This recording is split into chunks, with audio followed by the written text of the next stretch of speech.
Stop nagging about housework and do your job. My husband's harsh words in response to my simple requests. All I wanted was to walk through life together as a couple. If this is it, what's the point of being married? In the midst of my despair, my husband suddenly changed. Maybe this could lead to the marital life I've always dreamed of. But it turned out to be wishful thinking on my part. I should never have trusted his words. My name is Amy Watson. I'm 43 years old. I met Harry on a business trip a few years ago, and now we're married, living together. We had a long-distance relationship, requiring flights to see each other. Both busy with work, we rarely met, but after several years, we managed to marry. I'll definitely make you happy. I'll never forget his proposal. I never thought I'd marry such a wonderful man. Back then, he was very charming and popular with women. I might be biased, but I was thrilled he chose me. Given the distance, I moved to live with him, starting our married life. However, I couldn't quit my job, so I transferred to another branch. Because, frankly, my husband didn't earn much. Whether it was his company's low pay or his lack of promotions, his salary was just too low. If I quit my job, we couldn't live. Initially, my husband wanted me to be a housewife, but gradually he stopped commenting on my work as he faced reality. Years later, this hasn't changed. We both work to barely make ends meet. But a significant event changed our lives. It was my husband's attitude. Initially kind, he gradually revealed his true self over time. It started with small things, not clearing the dishes after meals. "Hey, could you put away the dishes after eating?" Sorry. He'd agree when I asked, but soon forget. "Is it okay to leave the dishes?" Yes. We had planned to share household chores, but once married, he hardly did any. Always finding excuses. I thought he must be tired, so I didn't press too much about chores. But honestly, he finishes work earlier than me and seems to have it easy. He even said his job was simple. Conversely, my job is demanding and keeps me busy every day. Handling both work and household chores is tough. I thought he could help me a bit more. Finally reaching my limit, I decided to have a serious talk with him. "Hey, about the housework, could you help out a bit more? I'm getting tired too." Then he suddenly changed his expression. It was clear he was angry. All right, I got it, he said, his voice filled with anger. At that time I didn't mention it, but I wondered why he was so upset. Since that day, my husband's attitude has drastically changed. The reason is clear. It's because I asked him to help with the housework. Looking back, I guess he only sees me as a convenient housekeeper. One day, when I returned home from work as usual, the house was filled with the smell of alcohol. Feeling disgusted, I went to the living room. Opening the door, I found my husband lying on the sofa, surrounded by empty alcohol cans. He probably didn't go to work. "Hey, what's wrong? Are you okay?" I approached my drunken husband and asked. He opened his eyes, glaring sharply at me. You're so annoying." "Annoying?" he answered irritably and closed his eyes again. But seeing him so lost in alcohol, I couldn't help but worry. Did he fall into some kind of mental illness without me knowing? Or did he turn to alcohol? "Hey, what's with all this alcohol?" To this question, he opened his eyes again and said, "That's why I'm telling you to shut up. What I do is none of your business." "But..." As I tried to argue, he got up from the sofa and started yelling at me. Slurring his words, he hurled insults at me and then went back to his room. Why do I have to be spoken to like this just for being concerned? Alone in the living room, I sat for a while and then cleaned up the empty cans and snack bags he had left behind. Then one day, something else happened. It seemed like a deliberate act of harassment against me. Laundry and dishes were intentionally scattered around. Many dishes were broken, some of which were my favorites. After that incident, I knew immediately it was my husband's doing. I wanted to talk to him, but he seemed to be out. Probably drinking, as his work should have ended by then. So he deliberately came home just to mess up the room. How sinister! I quickly called him, but he didn't answer. Reluctantly, I sent a text and got a reply immediately. Maybe he thought I'd talked too much over the phone. The text was brief. It read, "I'm not coming home tonight." No destination, no explanation of what he was doing. So, what should I do? Should I just stay quiet and obey what he says? Is it all my fault? I feel sad, helpless. I did the right thing, and yet, what should I have done? Thinking this, I cleaned up the mess scattered around the room. Looking back, I noticed scratches on the floor. I'll probably remember this day whenever I see them. The next day, my husband returned home as he said he would. His steps were unsteady, and he reeked of alcohol. "Hey, what were you doing? I was worried about you." Frustrated by his lack of greeting, I couldn't help but ask in an angry tone. To that, my husband replied, "What I do is none of your business." "We're married. It is my business." Upset by his attitude, I pressed further, but he just glared at me and went back to his room. I couldn't help but sigh. Was the man I married always this difficult? Where did things go wrong? Thinking about it made me cry uncontrollably. But I'm not giving up. If I keep trying, maybe he'll understand what I'm thinking. Maybe he'll spend the weekends with me. Maybe help with chores. I won't ask for much. Just want him to be in a better mood. Holding on to that hope, I keep talking to him. "How was work today? Tough? Dinner is pot au feu." But his response wasn't good. Ignoring me was the norm. He often clicked his tongue and glared at me. It seemed impossible to mend our relationship with him acting like this. Lately, he wouldn't even eat the meals I prepared. I started questioning our relationship. Should I continue this marriage? Would it be better to let him have his freedom? These thoughts only brought negativity. As a last resort, I made a plea to my husband. "Please, don't ignore me." To my surprise, he suddenly apologized. "Sorry." I was stunned. I never expected him to apologize. And then, "I'll start helping with the housework." "Really?" "I've been wrong about a lot of things." Saying that, he actually patted my head. It had been years since he did that. Skeptically, I thought it odd for him to suddenly change and apologize. Given his past actions, it was hard not to doubt. But I chose to believe he had a change of heart and felt overjoyed. After that, he really did help with chores. Laundry, cooking, cleaning. Sometimes he'd finish everything before I got home. I never knew he could cook. Sitting across from a smiling husband, we enjoyed our meals together. He also became more invested in his work. He started doing overtime he never did before and studying for qualifications, often staying late at the office. "How's work going recently?" It's going well," he said with a smile. We were spending more time together, and it felt like we were newlyweds again. But there was one thing that bothered me. He said he was working overtime, but there was no extra pay. It's hard to say without prior experience, but this could indicate a serious issue with his work environment. "Hey, don't you get paid for overtime?" When I asked, he said, "Oh, it's voluntary study overtime. I haven't applied for it." "I see." Financially, I wished he would apply for overtime pay, but maybe he felt hesitant. I don't know much about his company, so it wasn't my place to say.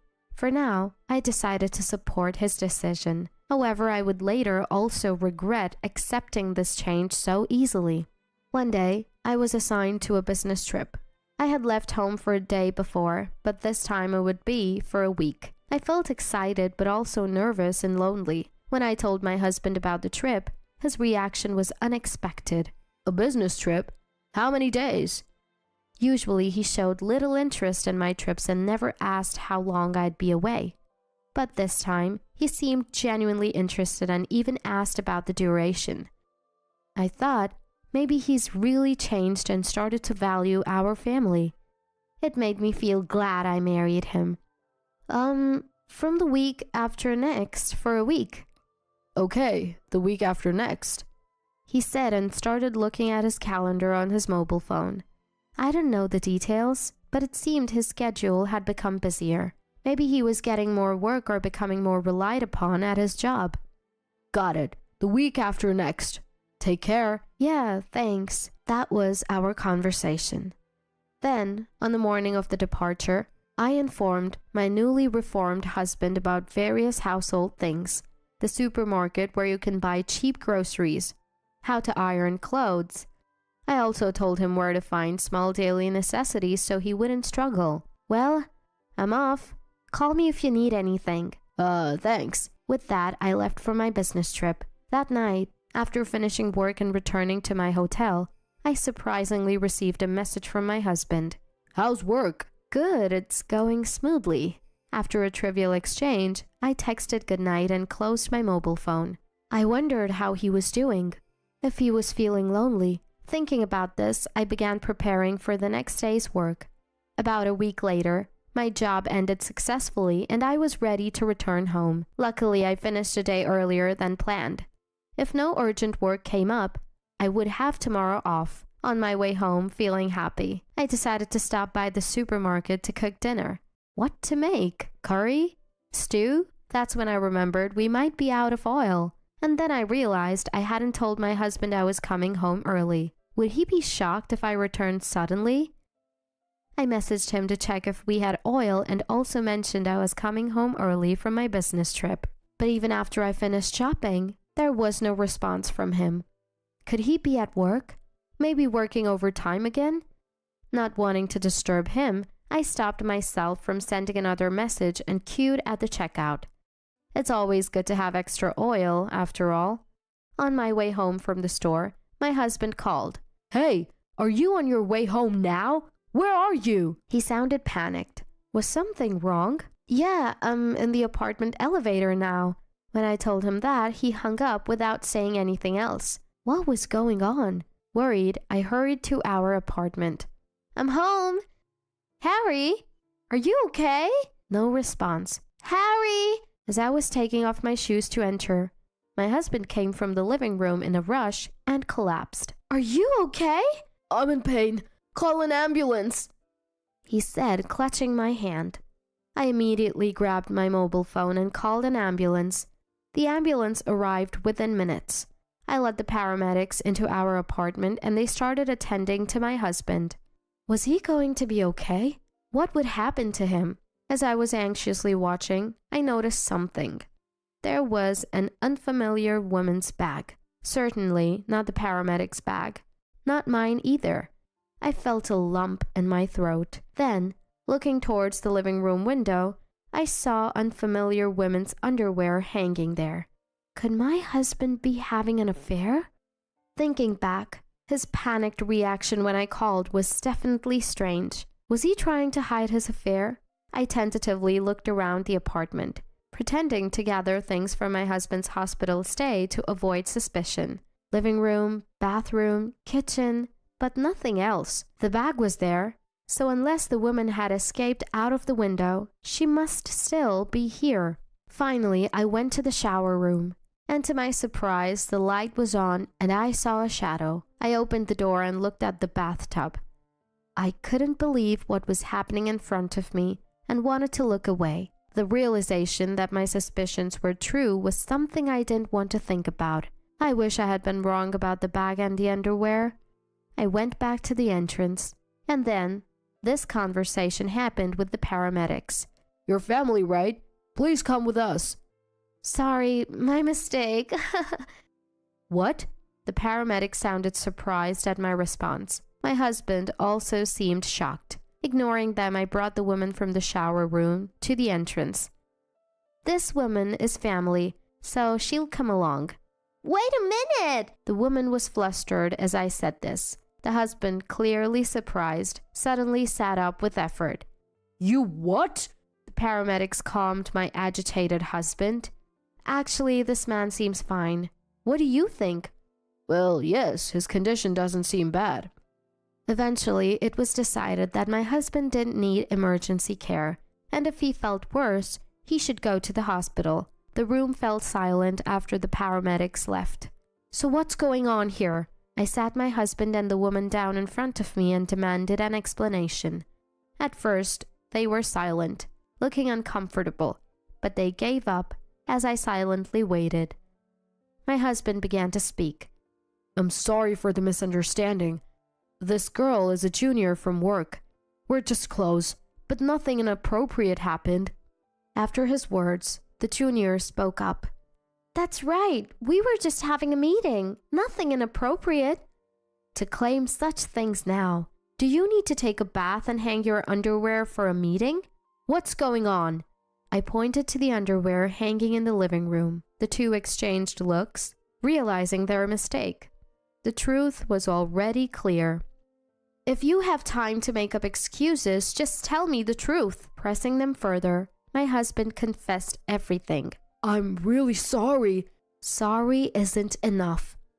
Was all the overtime a lie? It turned out my husband and his junior became involved after we got married. He started the affair because I nagged about housework. But then the junior complimented him on being a man who could do housework, so he tried harder. The increased overtime was just to meet her. I noticed the junior looking almost triumphant. That's why there was no overtime pay. He wasn't even trying to get any qualifications. It was all just talk. I understand what you're thinking. Let's just get divorced. Please be with that woman. I was so dismayed that I proposed divorce. It wasn't a threat.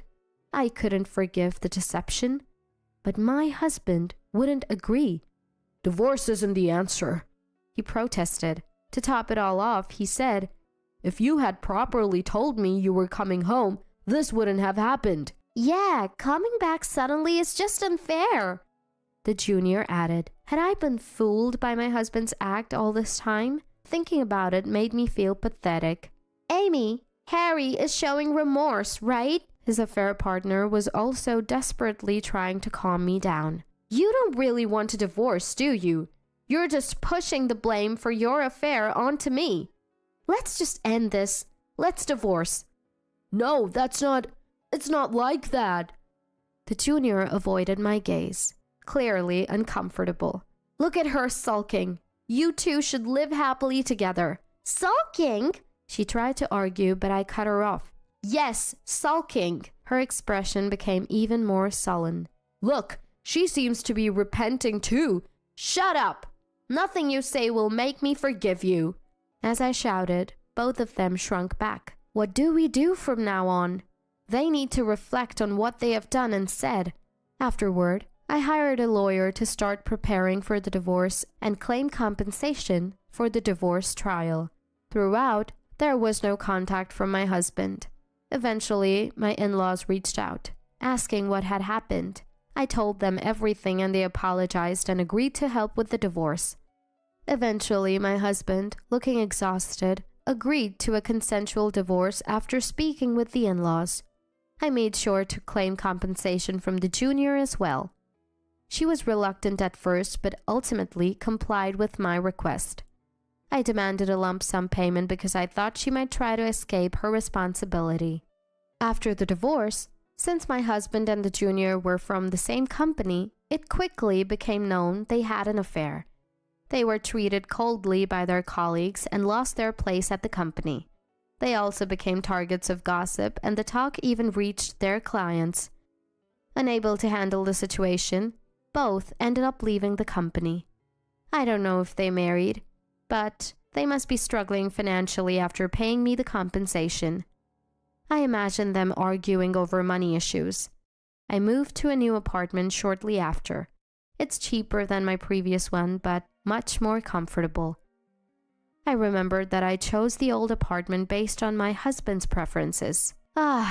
Returning to my apartment, I sighed in relief that it was all over. All right, Since the divorce, I've been more focused on work and my performance has improved, leading to a promotion. I thought the divorce was a rash decision made in anger, but now I'm happy it's all over. It feels like a weight has been lifted. With these thoughts, I sipped my favorite tea, rejuvenating myself for tomorrow. My name is Emily, and I'm 43 years old. I've been married for 21 years, and I have a 20-year-old son. My husband's name is Robert, and he's 55. I work from home these days. I've loved this family for 20 years, or at least I thought I was happy. I want to share the story of how I almost lost it all. I grew up in a foster home since I was 1. By the time I was aware of my surroundings, Elisa, the director of the children's home, was like a mother to me. 2 years older than me, we were like siblings. Ryan and Olivia, twins, they also came to the foster home around the same time I did. Their parents had died in an accident. Thanks to them and Elisa, I had a relatively smooth childhood in the foster home. But when Ryan and Olivia turned 17, they were adopted by relatives and left the home. For the first time in my life, I felt a crushing sadness. At 15, I couldn't cope with the loss. I started to act out as the people around me became increasingly cruel. I began sneaking out to the city at night to vent my frustrations. Even when I was detained for being a minor and Elisa came to pick me up from the police station, I acted like I didn't care about her worries. Elisa had been through a divorce. She had lost a child to illness shortly after birth and was blamed for it by her then-husband, leading to their divorce. After that, she started working at the foster home and became its director. She was the one who named me Emily. She told me she saw her lost child in me and raised me with a mother's love. But she was struggling with how to deal with me, her non-biological but emotional daughter. One day, Elisa came to me, who was living a reckless life and skipping school, and suddenly started crying. "Even if we're not related by blood, you're my child. All the kids here are precious, but I'm only human, and I have special feelings for you." She stroked my head, saying, "Emily, Emily," and started crying. "I should have hugged you like this sooner. I'm sorry." She kept apologizing. For some reason, I felt both sad and relieved, and I hugged Elisa tightly while crying loudly. As an adult, I realized I was crying out of happiness, thinking someone needed me. From that day on, I started helping Elisa actively and began calling her Mom. And eventually, I graduated from middle school and started working at the foster home. I was hired by Elisa, who is my mom. To become a social worker, I studied hard through correspondence school and earned my certification. Part of the reason I wanted to work at the foster home was because I believed Ryan and Olivia would come to see me someday. We ordered food supplies for the foster home from a local supermarket, and the delivery guy turned out to be the man I'd later marry. We started with casual conversations every day, but when I found out we liked the same musician, I felt an instant connection. From there, our conversations flowed more naturally, and we grew closer. Eventually, he asked me out on a date. My mom also told me to go, so I headed out on my first date. Since it was my first date experience at the age of 21, I was so nervous that I couldn't speak normally. After a few dates, he confessed his feelings on our 5th outing, and we started dating. When I told Mom, she said, "Finally, Emily has a boyfriend. It's about time. I feel a bit lonely, though," and blessed our relationship with a smile. Our relationship progressed smoothly. One of our best memories was going to a concert of our favorite artist after preparing dinner at the foster home. On the way back from the concert, he proposed to me. I was overjoyed and immediately told Mom, who tearfully and joyfully gave her consent. Her words about having a family stuck with me, and I vowed to love my family forever. At that time, I was 23, and he was 35. His parents were thrilled about our marriage. Even when I told them I was raised in a foster home and didn't know my biological parents, they said it wasn't a problem. He's an only child, but his parents just wanted us to have a happy family. I decided to cherish my future in-laws as well because they were part of my new family. This is because I realized that they are a part of my family, including my in-laws. Soon after, we got married. I quit my job and left the foster home as my husband suggested. I was a bit worried about leaving Mom to run the foster home alone, but she assured me it would be fine as she was hiring cooking staff. Soon after, I became pregnant. The thought of our precious child growing inside me filled me with immense happiness. But contrary to my joy, my once kind husband began to change. He showed no concern for my morning sickness and even called me dirty. He started eating out instead of having meals at home. When my in-laws found out about my struggles with morning sickness, they brought over some home-cooked meals. My husband wasn't home, so they asked me why. I thought it was normal for husbands to eat out during their wives' morning sickness, so I told them without any ill intentions. Upon hearing this, my in-law stayed until my husband returned and scolded him for his behavior. He made some excuses, but eventually apologized to me. Importance of family remained a constant theme. I got yelled at by my in-laws because I spoke about why my husband wasn't around. When I said, "I'm sorry, I thought this was normal life, so I didn't mean any harm," I was shouted at with, "No excuses." I got scared of my husband's anger and instinctively protected my belly. The next day, my husband was back to his sweet self. He sincerely apologized and said, "Once your morning sickness is over, we'll eat at home. Until then, let's eat out." From then on, I started keeping a diary. I wrote about my baby's condition and my family every day. Conversations with my husband, who often came home late, became scarce. The morning sickness was bad, and I felt lonely and anxious. But even then, I thought it was easier than when I was separated from Ryan and Olivia. Yes, that separation was the hardest thing in my life, so nothing could be worse. Even after the morning sickness ended, my husband didn't come home early, and when he did, I could smell sweet perfume. When I asked him, "You smell nice. Did you meet someone?" He seemed surprised for a moment, then angrily said, "Who I meet is none of your business." I didn't want to argue, so I didn't ask further. Even though I'm not savvy about social norms, I suspected he was cheating. I had no one to talk to, so I wrote in my diary as usual. But his betrayal was shocking. I kept quiet because I didn't want to upset him further. Our child was born safely, and it was a boy. My husband was thrilled. We named him Jackson. Apparently my husband had decided on this name long ago, so he didn't consult me. Baby Jackson looked just like his father. Even my in-laws said, "He looks just like Robert when he was a baby." I decided to love and never let go of the child I gave birth to, so I never complained, even when I couldn't sleep due to night feedings. My son was the light of my life, and I understood what that meant. My mom said I should come back home after giving birth, but my husband wouldn't allow it because he'd struggle with housework. So I did all the shopping and housework after I was discharged. I could do it because it's what my family wanted.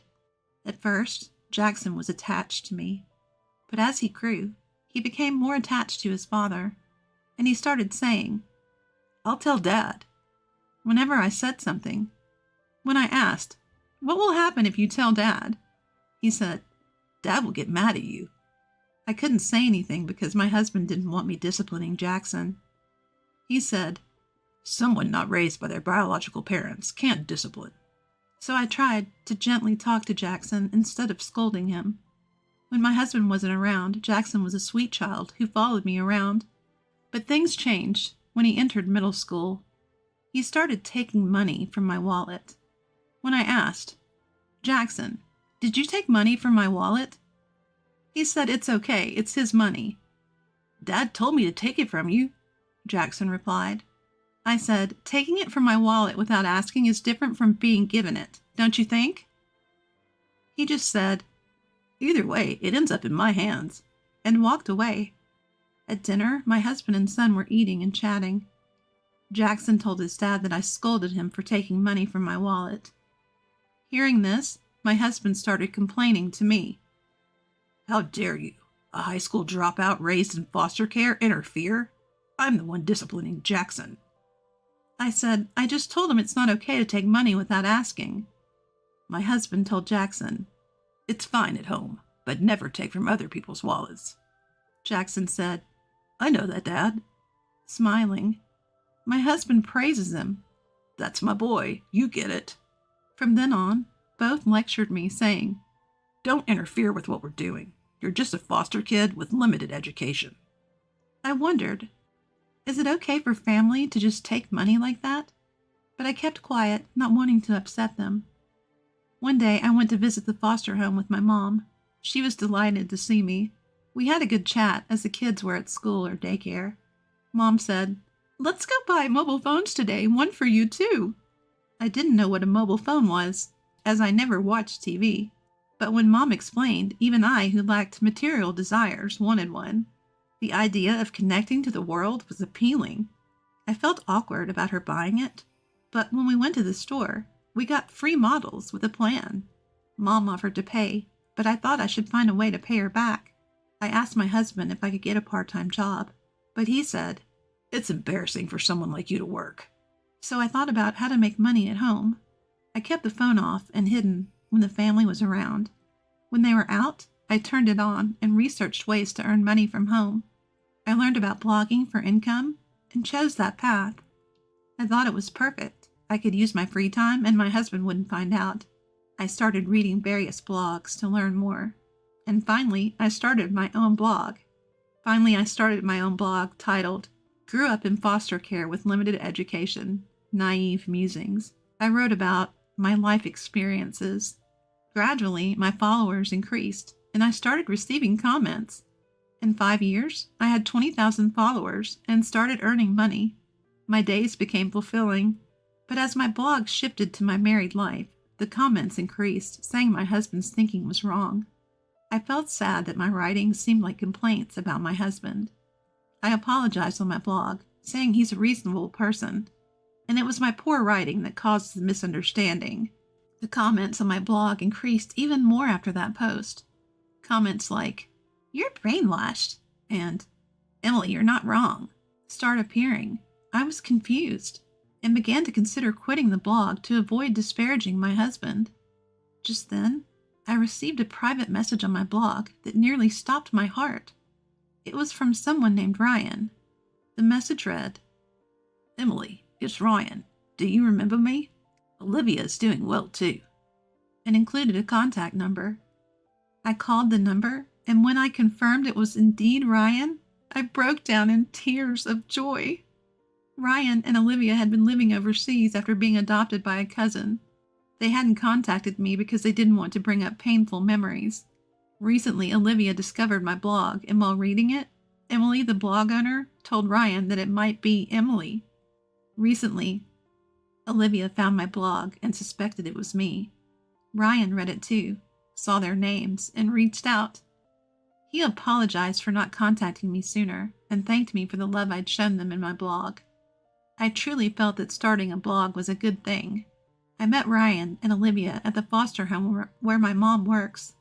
I thanked my mom for the phone that led to my blog income and told her Ryan and Olivia were coming. She was thrilled. Now that I had an income, I switched the phone bill to my account. I set up my mom's phone so she could easily read my blog and headed home. I got home a bit late, and Jackson, now 20 and commuting to college, was already there. As soon as I walked in, he demanded, "Give me $200. I didn't have it on me, so I refused, and he started yelling and throwing a fit. Scared, I headed for the kitchen. On the way, I saw my wallet tossed on the floor, emptied of cash. I remembered the blog comment, "Emily, you're not wrong." And I began to think that maybe it's not okay for a child to take a parent's money. My husband came home and was shocked at the state of the house. I told him honestly that Jackson had thrown a fit because I didn't give him money. He yelled, "It's not your money, it's mine. If Jackson needs it, just give it to him. You have no right to it, you parasite." I finally asked a question that had been on my mind. "Why did you marry me?" He said, "Everyone else was getting married, and I thought you'd be submissive." "Just that?" I asked. "What else could there be? You think you're attractive? If you have a problem, leave. Go back to the director of the children's home, who isn't even your birth mother. I don't need this boring home life," he said, and stormed out, telling me to clean up. I couldn't sleep a wink last night. Neither my husband nor Jackson came home. I grabbed my phone from the dresser and turned it on. Emails from Mom, Ryan, and Olivia were waiting for me. They said to meet at the Child Protective Services office today. Multiple emails with the same message made it clear this was urgent. I clenched my phone and rushed to the Child Protective Services office. When I got there, only Mom was present, having just sent the kids off. She looked shocked at my tear-streaked face. Then Ryan and Olivia walked in. Both looked just like I remembered. They hugged me. I felt warm, and then the tears just wouldn't stop. Ryan and Olivia were crying too. Mom joined in, hugging us all and crying. After a while, we started talking. Ryan broke the ice. "I read your blog. Is that story true?" he asked. I nodded. Then my mother also spoke. Mom chimed in. "Have you been living in shame? I raised you to be a daughter I could be proud of anywhere. What about your parenting? What qualifications did you study so hard for?"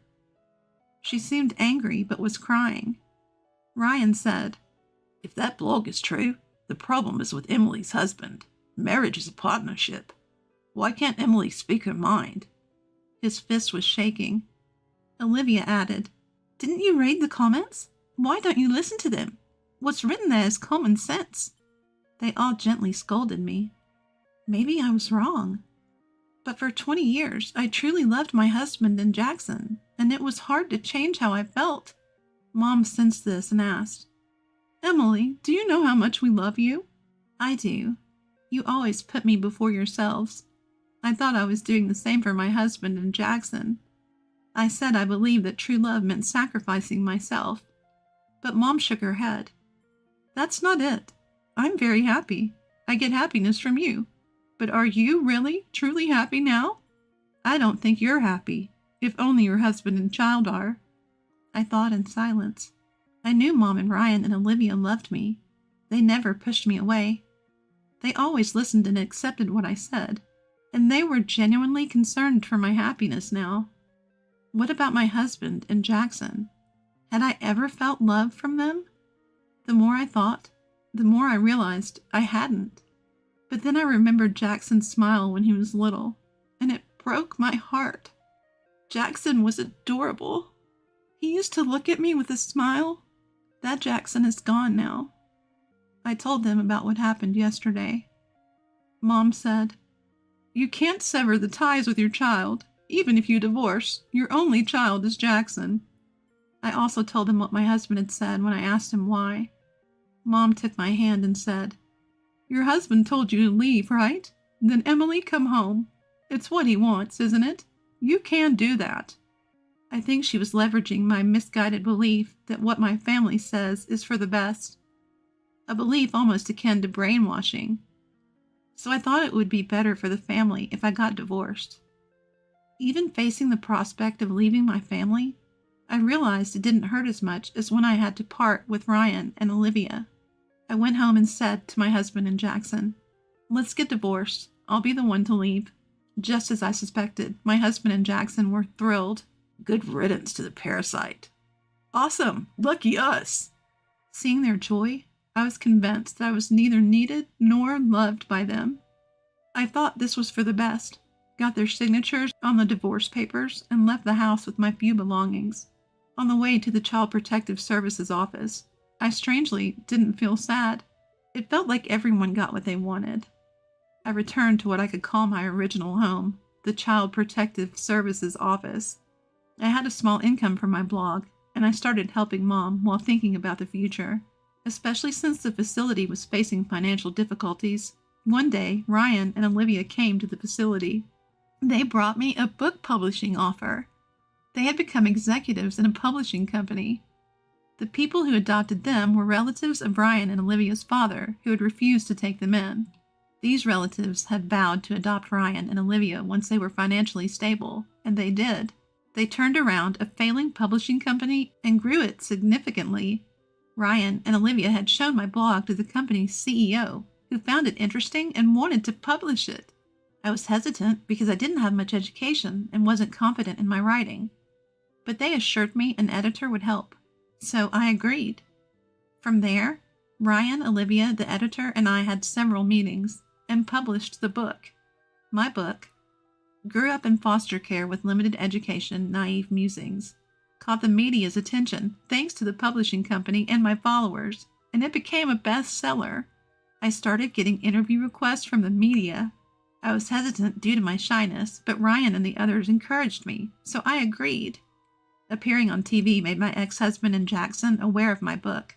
My ex-husband called the Child Protective Services office where I was. When I answered, he said, "How are you? I heard your book is selling well. If I'd known you could make money like this, I wouldn't have divorced you." I stayed silent. "How about we live together again? We could even remarry," he added. Still, I said nothing, assuming I was in a bad mood. He handed the phone to Jackson. "Mom, I miss you. I want to live with you again. I want to eat your cooking." They both seemed to have changed their tune. I asked Jackson, "Did you read my book?" He said he hadn't, so I asked him to ask his father if he had read it. Turns out neither had. I said, "Read the book. Once you do, you won't be able to make calls like this," and hung up. A few days later, it seemed they started getting cold stares from neighbors, co-workers, and classmates, even without reading the book. In a panic, they bought and read the book, realizing it candidly depicted what they had done to me. Since then, I've heard nothing from my ex-husband or Jackson. My ex-husband reportedly won't forgive me for making him feel small. Jackson, who was dumped by his girlfriend and felt down, was talked sense into by a friend. He said, "I'll show Mom that I've changed and earn her forgiveness," and decided to quit college to become a licensed clinical psychologist. He says he wants to provide mental care for children at this Child Protective Services facility, if I ever forgive him. I believe people don't change easily, but part of me is waiting for that day, since he's my child.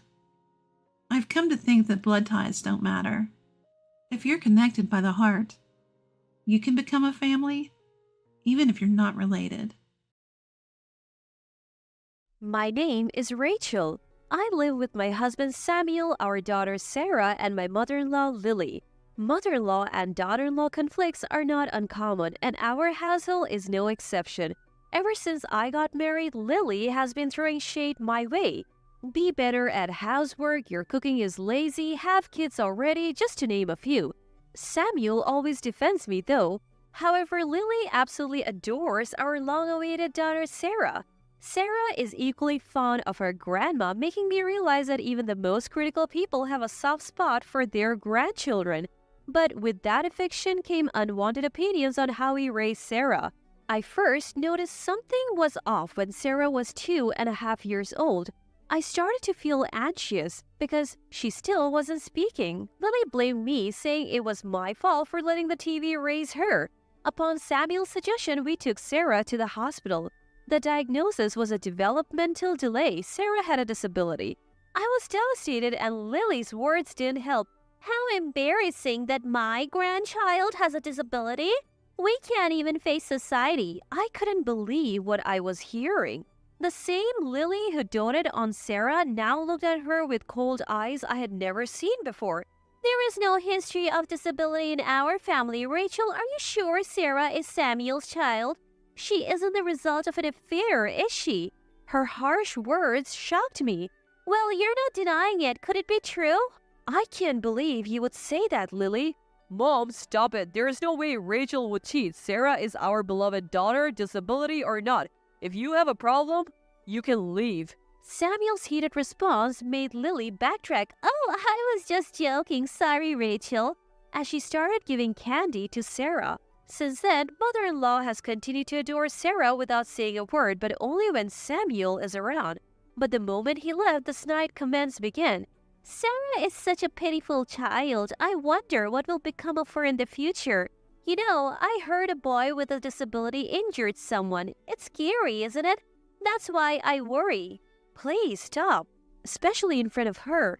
We're doing everything we can to raise her well. Oh, come on. She has a disability. She doesn't understand what we are saying. She would just keep going.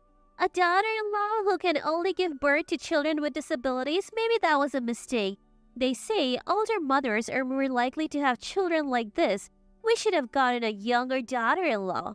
No matter how many times I asked her to stop, she wouldn't listen. I couldn't bring myself to tell Samuel, who genuinely believed his mother had changed for the better. My father-in-law has just passed away, and if mother-in-law gets kicked out, she has nowhere else to go. Besides, she does love Sarah in her own way. Taking away Sarah's beloved grandmother wasn't something I could easily do. It's not the time to be down. I have got to be strong for my daughter. That's what I would tell myself every time her words hurt me. Sarah is now 7 years old. She speaks slowly but surely.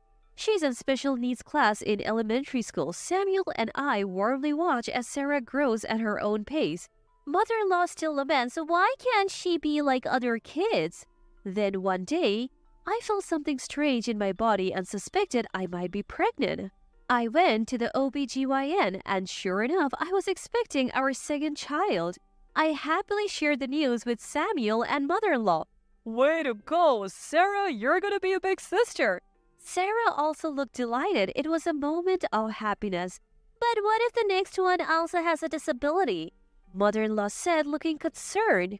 Raising 2 children with disabilities is tough. Maybe you should consider terminating the pregnancy. Mom, what are you saying? We don't even know if the child will have a disability. Oh, you're even older now than when you had Sarah. That means the chances are even higher. And let's face it, it runs in the family. The next one will surely have a disability too. Mom, enough is enough. We are raising both kids, no matter what. After my mother-in-law shrugged her shoulders and walked away, Samuel turned to me. Hey, are you okay? If you can't stand this, Rachel, we can always separate, you know? I'm fine. She adores Sarah in her own way. She'll come around with this child too. Little did I know I would later regret this decision. One day, I noticed my belly was starting to show. While playing with Sarah, the doorbell rang and the front door opened. Hey there, Rachel. How's it going? The face that appeared was Samuel's younger sister, Emily. She was holding a paper bag. Emily lives on her own and has always admired me. Emily has always been fond of me, subtly shielding me from mother-in-law's snide remarks. She's also great with Sarah. She's genuinely a bright and cheerful person. We often go shopping together. Mother-in-law seems to have a soft spot for Emily, her late-in-life child, so Emily's presence often keeps mother-in-law's passive aggressiveness at bay. Emily, long time no see. Oh, Emily, you should have called before coming. Emily, let's play. Emily smiled at the warm welcome from the three of us. I came because I have something I want to show you, Rachel. Saying this, we both went upstairs to my room. Ta-da! I found a dress that would look great on you, Rachel. Emily took a stylish dress out of the bag. It's a nice gesture, but I'm pregnant. I wonder if it would suit me. Noticing my hesitation, Emily spoke up. Why don't you try it on? When I did, I found that the dress not only fit well, but also did accentuate my baby bump. Wow, I didn't know something like this existed. Thank you. You're welcome. Actually, I bought another one just like it. I wanted us to match. Emily then took out another dress identical to the one she gave me. Sarah, seeing this, ran excitedly to my mother-in-law. Grandma, Mom is wearing a blue dress. What are you doing, Grandma? Oh, how nice for you. Just as Emily and I were enjoying our matching dresses, my mother-in-law called me. Rachel, we have guests. Come downstairs. Okay. As I was about to leave, Emily stopped me. It's fine. You need to take care of yourself. I'll go. Before I could reply, Emily left the room. Right after, a scream rang out and I rushed out in alarm. And then I found Emily lying at the bottom of the stairs. My mother-in-law was shouting, Rachel! Oh my god, Rachel! Snap out of it! I'm right here. What's going on? My mother-in-law glanced back and forth between me and Emily, clearly confused. Wait, then who is this? That's when she realized it wasn't me who had fallen, but Emily who was wearing the same blue dress. She turned pale. Emily, hang in there. Oh, what do I do? We quickly called an ambulance and Emily was taken away. I was praying hard for Emily's safety. Sarah was also crying, however, something didn't sit right with me. My mother-in-law had said we have guests, but there were no guests to be seen. I was growing suspicious of her crying. In light of my sister's emergency, even my husband rushed back from work. Luckily, Emily regained consciousness quickly and gave us her usual innocent smile from her hospital bed. However, she had broken her leg and wouldn't be walking for a while. Emily, are you okay? I'm sorry if I had been there. It's not your fault, Rachel. I'm the clumsy one. I felt like something tripped me, even though there was nothing there. I didn't miss how my mother-in-law was visibly shaken by those words. Is it the string? Sarah said, revealing something in her hand. Granny had strung this across the top of the stairs. This is piano wire. What's going on, mother-in-law? Stringing piano wire across the stairs could only be seen as malicious. Don't make absurd accusations, you disabled person. Mom, Sarah may be disabled, but she doesn't lie. What's this piano wire about? Mom, what's going on? Were you actually trying to harm your own daughter? Even Samuel, my husband, turned against mother-in-law. No, I never meant for Emily to get hurt. So, you meant for Rachel to get hurt, didn't you? You said we had guests and called Rachel out. That's right, and there were actually no guests. My mother-in-law had nothing to say. Mom, were you trying to kill Rachel and the child she's carrying? Your own grandchild? Why would you do something so horrible, Mom? Enough! I don't need a daughter-in-law who gives birth to disabled children. The room went ice-cold at her words. My mother-in-law continued without pause. Sarah turned out that way, so the next one will surely be disabled too. It's better for both mother and child to be gone now so they won't have to suffer later. Mom, are you serious? Of course I am. Sarah can't even read at her age, unlike other kids. She's a failure. At his mother's harsh words, Samuel raised his voice. Mom, how could you say that? People with disabilities only lead lives of struggles. They're a burden. They have no reason to live. The woman who gives birth to a child with disabilities is no better. She's ruining your life, Samuel. Mom, you used to dote on Sarah. I feel sorry for her as my grandchild, but that was a mistake. To think she would tattle? I thought she couldn't understand anything because she has a disability. Mother-in-law glares bitterly at Sarah. That's why she could set a trap in front of Sarah. I shuddered at the thought that they underestimated Sarah because she has a disability. Maybe if they succeeded, they were planning to go after Sarah next? It's a chilling thought. Mom, do you understand what you tried to do is murder? It was for you, my dear son. I did want to see you struggle because of a child with a disability. Why didn't you divorce this woman with flawed genes and find a younger one? At his mother's audacity, Samuel shoots her an icy look unlike any she's ever seen before. Mom, there's something I never told you. Remember how I was bullied a lot as a child? Oh yes, you often came crying to me. As an adult, I struggled with relationships and sought medical help. That's when I learned that I have a developmental disability. Samuel shows her a card certifying his disability. You are... Yeah, if this disability is hereditary, the cause isn't Rachel, it's me. Why didn't you tell me? How could I tell a woman who would even think of killing her own grandchild just because they might have a disability? The mother-in-law is at a loss for words. I would never kill you. Who knows? But I should have told you earlier, then maybe you wouldn't have tried to harm Rachel. I'm truly sorry, Rachel and Sarah. Samuel apologized to us.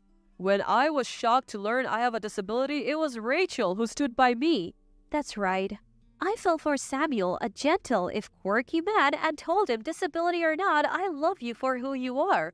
Right now, I'm thriving at work and even leading big projects. Some people with disabilities, including those with Savant syndrome, show exceptional talents.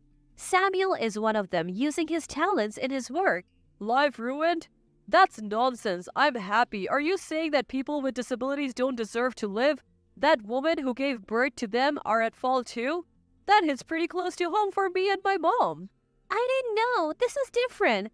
Mom, I'm the same. I can't walk now, so that makes me disabled too. You're the one who put me in this situation. Please forgive me, Emily. You were the target. Even the ever-smiling Emily glares at my mother-in-law. You have got to be kidding. That's the least forgivable thing. I can't forgive a woman who insulted her adorable niece and almost killed Rachel and her unborn child. Same here. I'm cutting ties with you, Mom. After trying to kill my wife and child and making Emily go through this, unforgivable. Please leave now. The coldness in Samuel's voice sent shivers down his mother's spine. Please forgive me. I won't do it again. I have nowhere else to go. Then your only option is prison. Prison? Of course, what you have done is attempted murder. But whether to press charges is up to Rachel. Just as the decision fell on me, my mother-in-law began to apologize profusely. Rachel, I am sorry. Please, not the police. I was torn. What she did is unforgivable, but she's also Samuel and Emily's mother. Above all, I didn't want Sarah and our unborn child to have a criminal for a grandmother. I won't report you to the police, Rachel. But I will sue you for damages.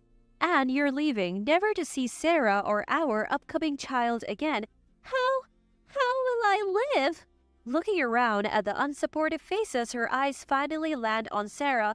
Sarah will miss her grandma, won't she? I have doted on her so much. Mom, stop it. I couldn't believe my ears. The same woman who insulted Sarah for her disability was now clinging to her for help? So they still think Sarah doesn't understand anything because she has a disability? When I look at Sarah, she is giving mother-in-law the same cold stare that Samuel and I are. Grandma, you don't like me, do you? No, that's not true. Grandma loves you, Sarah. That's a lie. You said I'm a burden and trash. Sarah spoke slowly but clearly. She understood exactly what her grandma had said. I don't like you, Grandma, for picking on Mom, the baby, and Emily. So goodbye. You insolent brat, despite your disability. Samuel grabbed the hand mother-in-law had raised against Sarah and twisted it. Enough is enough. Ouch! Let go. Hurt? Emily suffered more. If Rachel had fallen for your trap, she would have suffered even more. Help! Ache! Mother-in-law screamed as Emily watched her with icy eyes. Mom, you're not remorseful at all.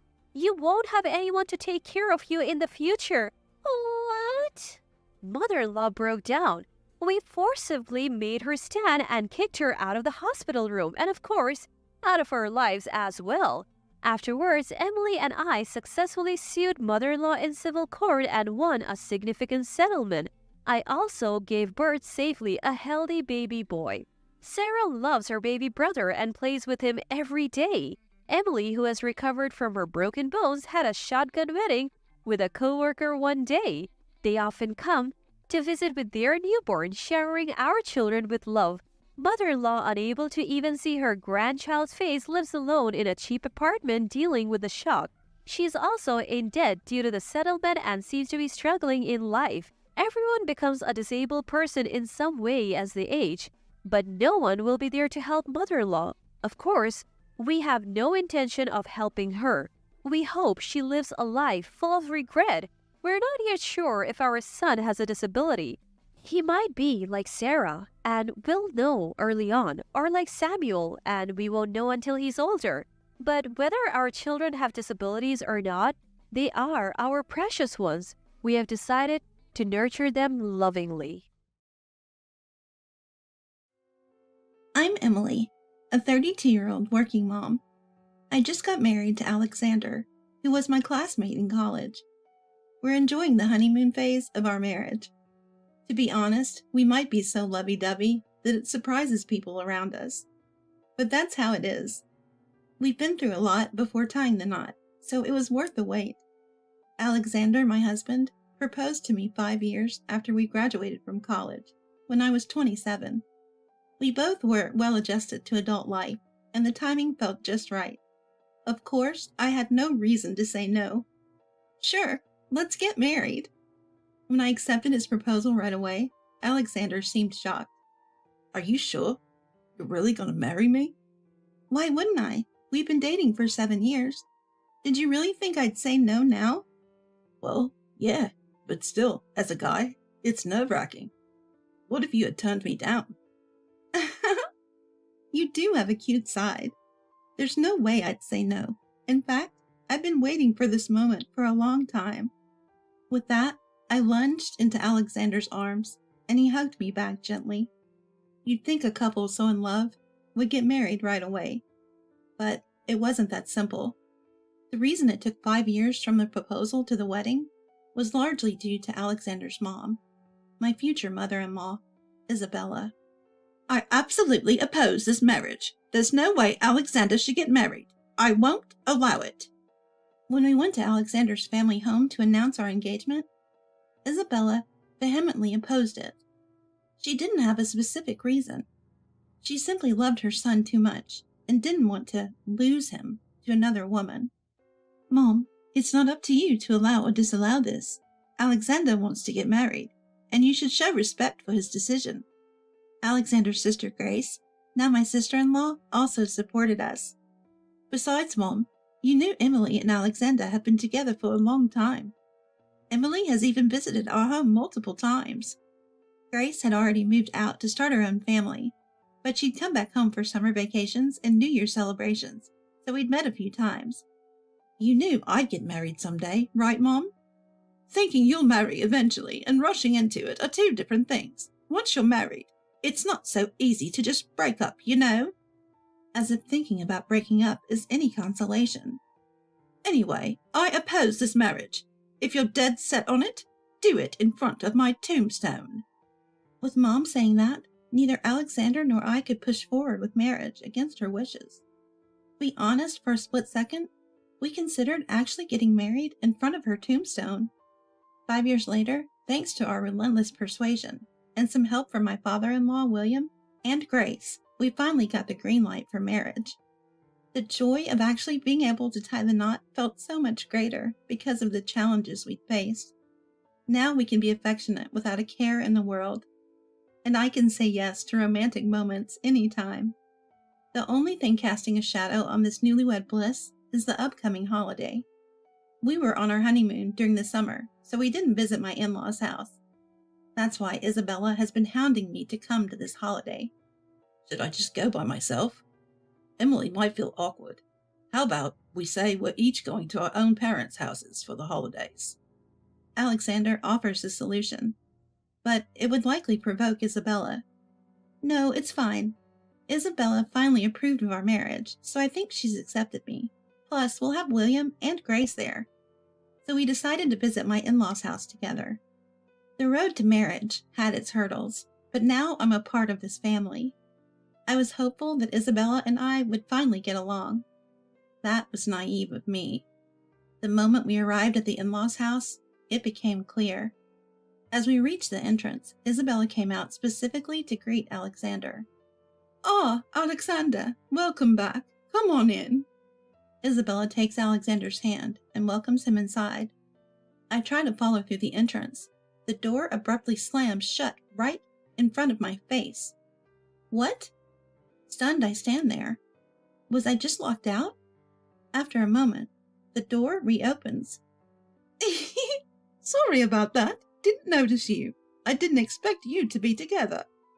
Isabella offers an awkward smile. She probably got scolded by Alexander inside. I get the feeling Isabella only agreed to this marriage because she was pressured by others. She doesn't truly accept me, and it brings me down. I bet this long weekend is going to be filled with similar situations. It's going to be tough. Sadly, my hunch was right on the money. It seems Isabella decided to turn me into her personal punching bag as a trade-off for consenting to the marriage. She's been pulling every passive-aggressive trick in the book on me. First, she tries to dump house chores on me. Emily, could you please take care of weeding the garden? After that, you can tidy up the barn. But Alexander jumps in before I even get a chance to reply. Do we really need to weed? Why not just use some weed killer later? We just got here. Don't make her work. And what's this about tidying the barn? How's she supposed to know where things go when she never even goes in there? When that fails, she resorts to belittling my family. We recently received a gift from Emily's family. I'm not one to complain about gifts, but it didn't really suit my taste. Their sense of giving is somewhat off. This time, William comes to my defense. Didn't suit your taste? You ate it all up. Even took my share. Quite bold of you to say that after the fact. Yet Isabella's campaign of petty annoyances doesn't end there. When Grace comes over with her kids, she starts making digs about children. I wonder when Alexander's child will be born. You know they say if a couple doesn't have kids in 3 years, it leads to divorce. Grace laughs it off. Come on, Mom. Alexander and Emily are still newlyweds. They've been married less than a year. If they had a child now, it'd be a shotgun wedding. Even at dinner, Isabella keeps up her attempts to make me uncomfortable. We order steak for delivery, but my order is the only one missing a salad. Mom, what's going on? Are you trying to single out Emily? I've been noticing you picking on her. Are you actually trying to make her uncomfortable? Grace confronts Isabella, visibly irritated, so I quickly chime in. No, it's fine. I asked Isabella to leave it out. I'm not big on veggies. The truth is, I have no problem with vegetables, but it's a little white lie to keep the peace. Really? Well, if that's the case. My intervention cools Grace down. I wish Isabella would understand that I'm doing my best here. I just wish she'd see my kindness. That's how the night went. Late into the evening, when everyone was relaxed, Isabella spoke to me. Emily, go ahead and take a shower. You're the last one. Ah, okay. I've cleaned the floor since everyone's been in there. I've also added some aromatherapy, so take your time. Thank you so much. I was touched. It seemed that Isabella had finally accepted me because I had defended her earlier over the salad incident. I felt relieved. My earlier act of consideration had not been in vain. From now on, Isabella probably wouldn't harass me over trivial matters. Feeling elated, I hummed a tune on my way to the bathroom.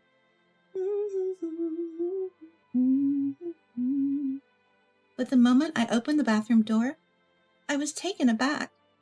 Ugh, it stinks. The room was filled with the pungent smell of bleach. What is this? I quickly opened the window.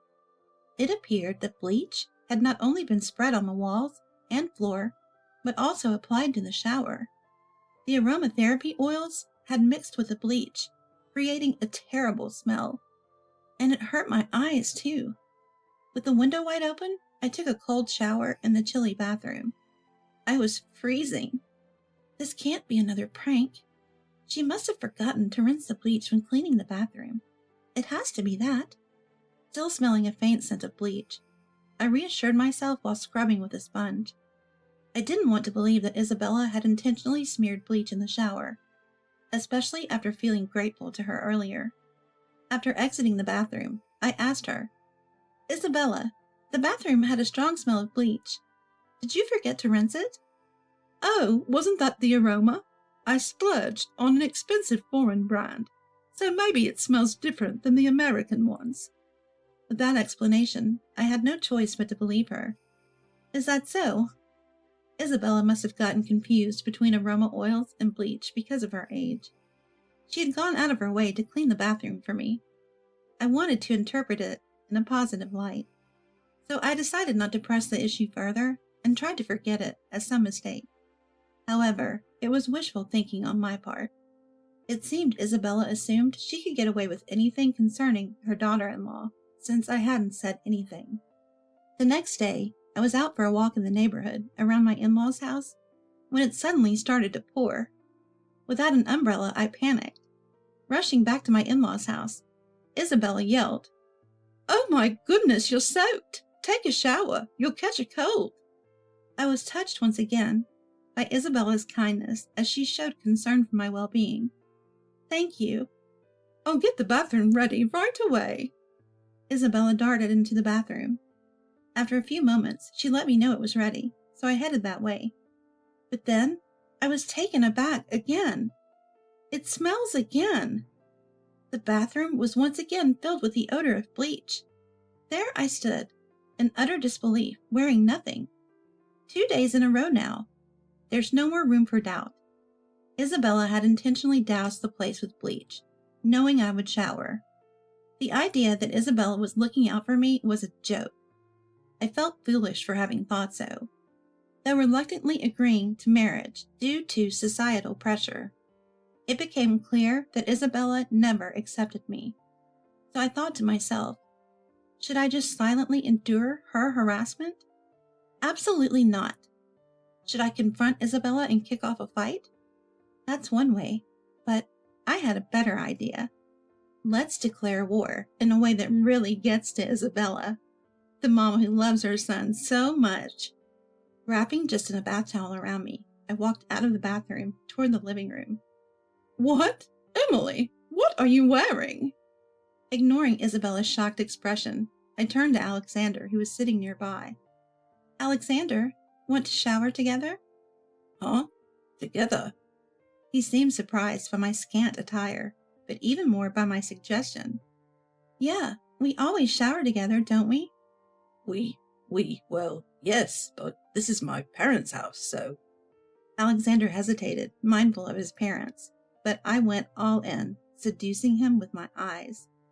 "Alexander, you're always saying how you want to do this and that in the bathroom, right? This one is larger than ours. Maybe we can be bolder in a new setting." Ooh. His throat audibly gulped, just as I'd planned. "How indecent, right in front of us." "Well, we can't help it. We're newlyweds. So, Alexander, what will it be? Better hurry, or I'll start showering without you." With that, I turned and headed back to the bathroom. As expected, a delighted Alexander followed. "Wow, Emily, you're pretty daring. This is kind of exciting."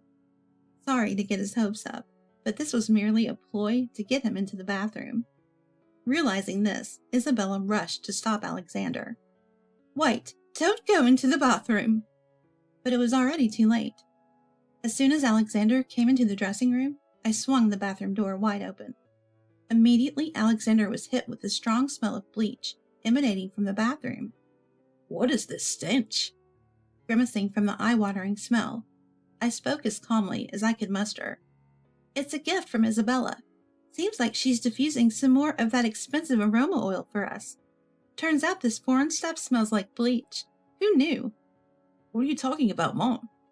What's going on here?" Alexander stormed back into the living room and confronted Isabella. "Why is there bleach instead of aroma oil? Have you lost your mind? Or is this on purpose?" I didn't." If someone accidentally drank that shower water or got it in their eyes, do you know how dangerous that would be? Are you trying to make me sick, Mom?" Pressed by Alexander's stern questioning, Isabella let it slip. "No, I never intended to make Alexander sick. I didn't think he would be the one using it." "What, so if Emily used it and got sick, that would have been fine?"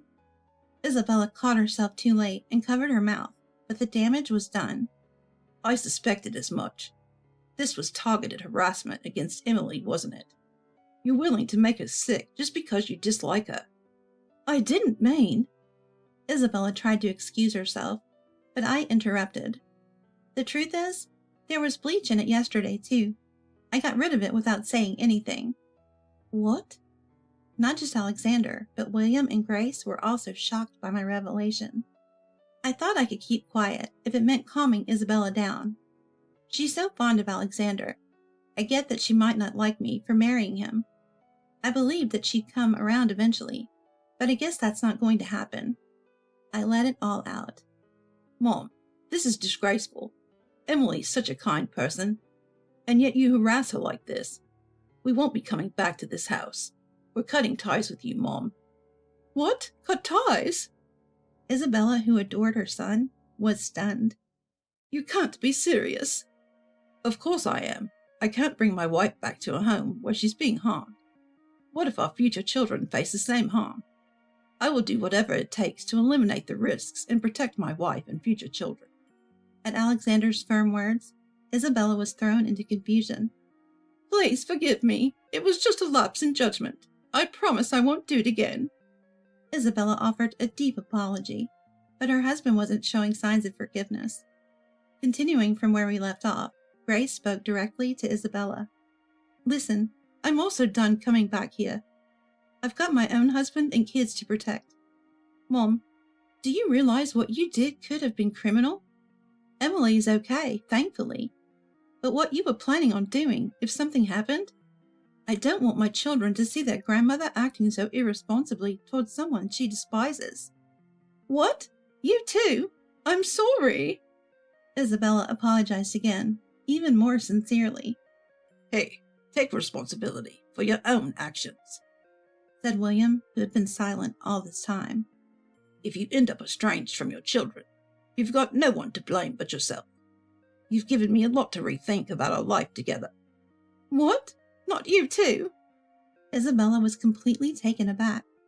William's comment about reconsidering their life together likely included considering a divorce at this stage of their lives. If a longtime housewife like Isabella got divorced, she would find herself in a financially unsustainable position. Oh, please forgive me. I'll do anything. Just don't leave me. Isabella clung to William. First, clean that bathroom. Angrily, Isabella rushed into the bathroom. After a while, a scream was heard from Isabella. Ah! My eyes hurt. It stinks. Grace muttered. She could just ventilate the room, but the kindness to advise Isabella seemed to have vanished from Grace's heart. I'm sorry, Emily. I apologize on behalf of my wife. William apologized to me. It's not your fault, William. Are you really considering divorce? Well, I had to be harsh. I'll keep a close eye on Isabella so she doesn't cause any more trouble for you and others. He reassured me. I couldn't help but smile. Thank you. Afterward, Isabella couldn't see her children or grandchildren and led a lonely life. There was no issue in our relationship with William, as we continued to invite him over. Isabella wanted to join him, but she gave up after he warned her that causing any more trouble would lead to divorce. As for Alexander and me, our lives were as loving as ever. Speaking of which, we developed a new signal between us. Whenever we felt like having some intimate time in the bathroom, one of us would just say, "Did you check for any bleach in the bathroom?" Of course, there's no bleach. Then it's a quick transition to quality shower time together. Kind of like our own private bath time version of a yes-no pillow. As for what we actually do in there, well, that's a secret. My name is Caroline. I'm 35 and in my third year of marriage, juggling life as a working mom. I've known my husband since we were kids. We hadn't been in touch for many years since middle school, but we reconnected at a reunion and immediately clicked. Before we knew it, we were dating.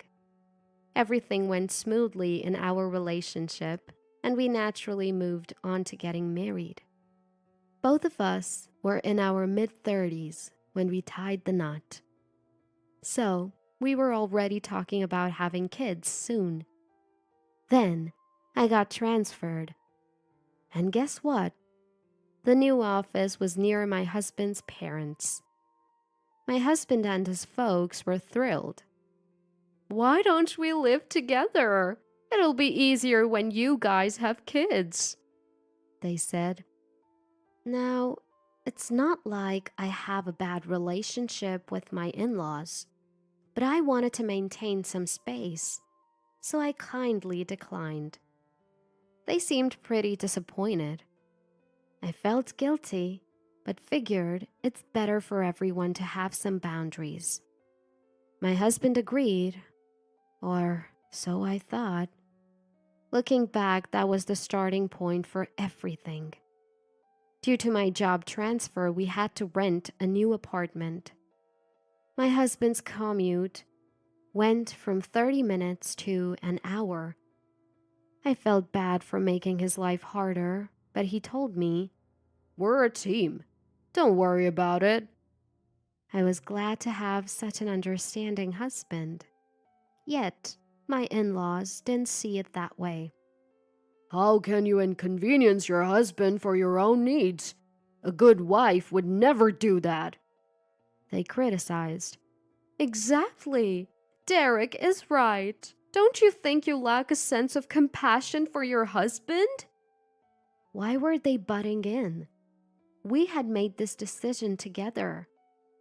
Ever since I turned down their offer to live together, they've been giving me the cold shoulder.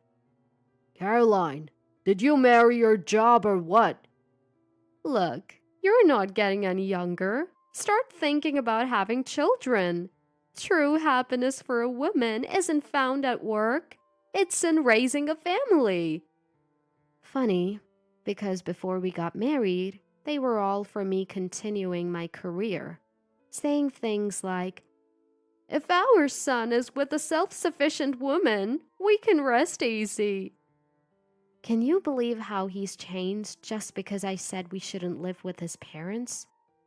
At first, my husband used to stand up for me, but now he's like, Well, what Dad and Mom are saying makes sense. At this rate, what's even the point of us being married? He's actually started saying things like that. But that's not all. No, you're too busy to cook?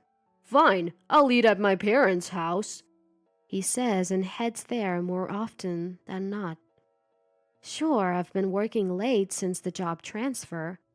I've been doing my best with pre-made meals and takeout. But I guess that's not good enough for him.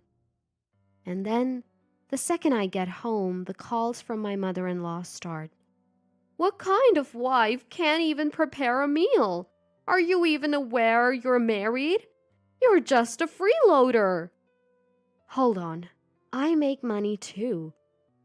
She ends the conversation with, From now on, we'll feed him. So do whatever you want. Taking care of your married son's meals? Talk about helicopter parents. To begin with, my husband comes home at the same time every day. Shouldn't he be the one making dinner when I'm stuck at work? It's not just my in-laws, I'm also growing frustrated with my husband. Even with all these concerns, I still have one person on my side. Hey, it's Uncle. Caroline, how are ya? I've been better. What's wrong? You sound down. The caller was my late mother's real brother. I lost my parents in my 20s, so my uncle has been like a stand-in dad for me. I told my uncle in detail about my job transfer and my struggles with my in-laws. He listened to me intently. And for the first time in a long while, I felt at peace. My in-laws, huh? That's a real piece of work.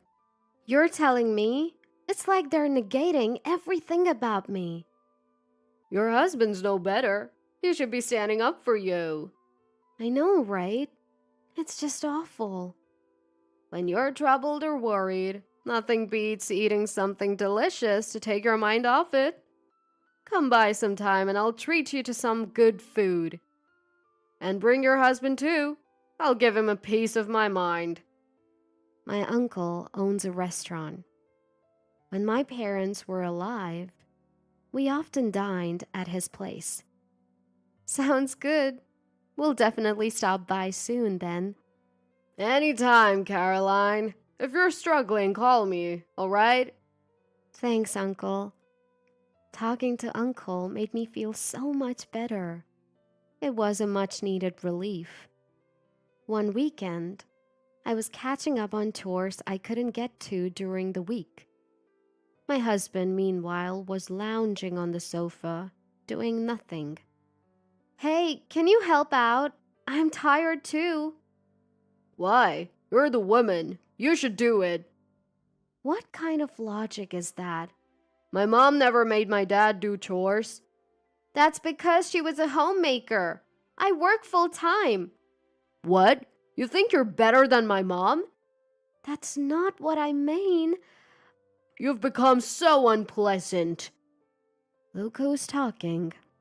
Ever since he started spending more time with his parents, he's been so hostile towards me. If this continues, our marriage could be at risk. To be a good partner, I decided to adjust my work schedule to come home at a more reasonable time. I figured this would reduce my husband's visits to his parents' house and give us a chance to reevaluate our relationship. I had to admit, I'd been using work as an excuse not to be emotionally available to my husband. From then on, I'd make an effort to come home early, cook dinner, and spend quality time together. Things started to look up. My husband's frequent visits to his parents' house dwindled, and our normal routine seemed to return. Or so I thought. Then came the curveball from his parents. Hey, Mom ordered steak delivery for tonight. Let's go eat there. What? I've already prepared dinner. But they've gone through the trouble of ordering. How could we say no? Well, I guess you're right. So my husband and I reluctantly decide to go to my in-laws'. Getting takeout all of a sudden, doesn't that seem a bit suspicious? Or is it just me who feels this way? Upon arriving at the in-laws, there was a plate from an upscale steak restaurant set out for each person. But there were only 3. Welcome, let's eat. My mother-in-law says cheerfully, as if I'm not even there, only to my husband.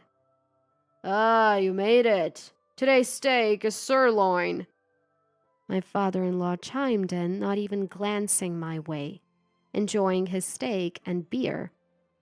Should I address this? I mustered the courage to speak. Where's mine? Summoning up the courage, I finally speak out. My mother-in-law offers a creepy smile. Well, that's odd. I ordered 4 steaks. Something must be wrong. My father-in-law is too engrossed in his meal to even look at me. As for my husband, he takes a bite of his steak, says, Delicious. Then brushes off the issue. Maybe the steakhouse messed up the order. No big deal. Are you kidding me? So I'm the odd one out here. My mother-in-law tells such blatant lies, and my husband and father-in-law pretend not to notice. I'm amazed that adults can act so childishly. But I handle it all with a cool head. All right then, I'll be leaving. No one tries to stop me. Driving home from my in-laws, tears flood my cheeks. All I wanted was to get along with them. Why do I have to endure this? Unforgivable. Absolutely unforgivable. So, I decided to take action in secret. I had to keep up the appearance of being the perfect wife. I made sure to come home on time, prepared meals for my husband, and flawlessly handled all the chores. My husband continues to have dinner at his parents' house and sometimes even stays overnight. Our marriage is obviously on the rocks, but I stick to my role as a devoted wife. I'm waiting for the perfect opportunity, and it finally arrives. One day off, I get an unusual call from my mother-in-law. It's been a while. How about some steak? I ordered delivery. It's rare for them to reach out to me, but I already knew what they were after.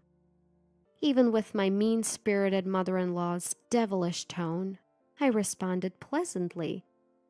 Thank you, we'll be there, I say politely. My husband and I head to my in-laws' place. When we get there, sure enough, there are only 3 plates of steak. Well, just as I expected. When things go exactly as planned, it actually makes it easier to handle. Where's mine? I ask, just like before. Oh, that's strange. I swear I ordered 4. I almost laugh at how staged her response is, but I hold back. Are you sure you ordered 4? What? You doubt me? Mother-in-law's gaze sharpens. Sensing the tension, my husband intervenes. Come on, maybe the steakhouse got it wrong. It's happened before. Don't get so upset. You'll get wrinkles. My in-laws burst into laughter at my husband's lame joke. Caroline, you've been looking a bit aged lately. Don't lose your femininity, always buried in work. Coming from a woman with far more wrinkles than me, that's unexpected. You must remember your role as a wife. Always strive to look beautiful. Father-in-law adds, stuck in another era, as if they were the ones in the right. Time to set things straight. Frustration boiling over, I finally burst out loud. Unbelievable. What's wrong with this steakhouse? Messing up our order time and time again.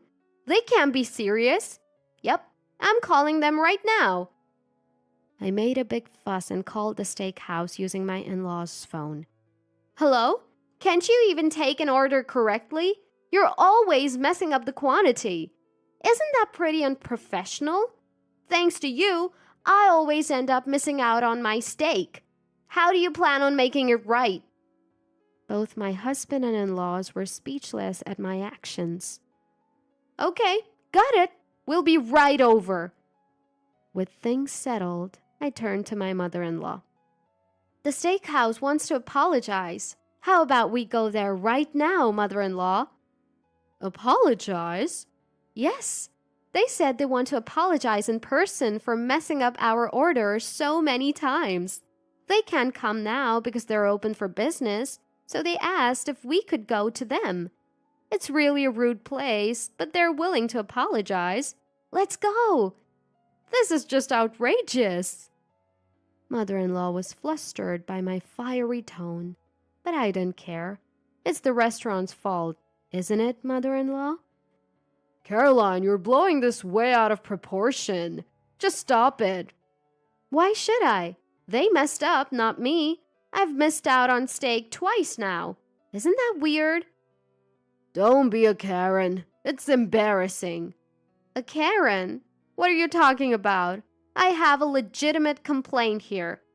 Mother-in-law, you surely wouldn't forget to order my portion, right? Yes, of course. Then let's go get that apology, shall we? I pulled my visibly shaken mother-in-law and we headed towards the restaurant. My father-in-law and husband also followed, sensing that this was no small matter. Time for a little payback. As we entered, a few customers were inside, and a man who appeared to be the master was grilling steaks behind the counter. I was the one who called earlier. Upon hearing this, the master came out from behind the counter to face us. I would like an apology for the messed up orders. I prepared the quantity exactly as I was told. In response to master's words, I feigned utter surprise. The patrons around us started murmuring, but I didn't mind. Everything had gone as planned so far. Time for the grand finale. What? So you're saying, mother-in-law, that you didn't even order food for me, your daughter-in-law? Why would you do that? Is this some sort of spite? Mother-in-law looked visibly rattled by my accusation. She never expected me, the wife, to fire back like this. No, that's not it. I genuinely made a mistake. But the waiter said everything was according to the order. I simply miscounted the number of dishes, all right? Can we go home now? What? You confused 3 with 4? Are you showing signs of dementia, mother-in-law? Caroline, that's way out of line. My father-in-law raised his voice, but I didn't back down. It's not normal to mix up 3 and 4. Just admit you did it to spite me. Everyone makes mistakes. Can't you understand that? Mistakes? This goes way beyond a simple mistake. Given your usual behavior towards me, it's only natural to suspect it was intentional. Then, mother-in-law, apparently offended by the dementia remark, readily admitted her wrongdoing. Yes, fine. I don't like you, so I did it to spite you. I can't believe this. Aren't you ashamed to act like such a child? Didn't you learn in school not to do things that others dislike? This is not something a grown adult, let alone a senior, should be doing. Cornered by my logic, mother-in-law had no retort. Both my husband and father-in-law seemed stunned into silence. And as the icing on the cake, the other customers in the restaurant began to voice their support. Deliberate spite? Wow, didn't think that still happened. I can't believe it's them. Better keep my distance from now on. Mother-in-law looked shocked. No wonder why. Most of the patrons in the restaurant lived in the same neighborhood as my in-laws. No, wait! There's an explanation for... Too late. Feeling increasingly uncomfortable, the 3 of them hastily left the restaurant. Caroline, that was awesome. Master patted me on the shoulder. Sorry to drag you into this, Uncle. Turns out, the steakhouse was actually owned by my uncle. I initially missed the restaurant's name, but later noticed it on a delivery bag. I'm really lucky, I guess, which made plotting this revenge quite easy. Whenever my in-laws invited me for steak, it was usually on the weekend following their pension payment. I had asked for my uncle's help to plan accordingly for this specific day. We even added some improvisational moments from regular customers my uncle knew well. My uncle had appealed. My dear niece is enduring persistent harassment. I could use your help. Thankfully, they were more than willing to play along. Having many of the in-laws as neighbors present really gave our plan a major boost. I wonder what kind of faces they're making right now. The thought alone kept me laughing. Eventually, my husband and I divorced. Despite my efforts to mend our relationship, it was clear he wasn't interested, so the path to divorce was pretty smooth. Luckily, as the one who caused the divorce, he didn't have much of a say in the negotiations. So, my meticulous play-the-good-wife plan aimed at revenge worked like a charm. Later, I got a call from my ex-husband. He had moved back in with his parents and was shocked at how uncomfortable it was. Small towns, gossip spreads fast. Mom gets cold stares wherever she goes, and for some reason I'm being shunned too. Why, he wonders. The reason is pretty clear. Anyone who joins in the bullying with his annoying parents deserves to be avoided. You're clueless. This is all coming back to haunt you. Enjoy your time with mom and dad in your small town. Just be careful not to get kicked out by the community. What do you mean, kicked out by the community? I wanted to tell him to figure it out himself, but I don't owe this fool any more of my time. I quietly hung up. His parents are trying to marry him off again by taking him to all sorts of matchmaking parties. But for some reason, it's not working out. I mean, can you blame them? Caroline, you've got to find happiness, not just for yourself, but for your late parents too, my uncle said, grilling a sirloin steak across the counter. My latest indulgence is treating myself once a week at my uncle's place. Thank you, Uncle. I can feel the tears coming. It must be too much pepper. It was a night where my uncle's kindness touched my heart. Seriously? You're such an annoyance? Maybe it's about time you kick the bucket, huh? Narrowing her eyes to glare at me, my daughter-in-law Kiki, along with her mother Sierra, spat these words in my face.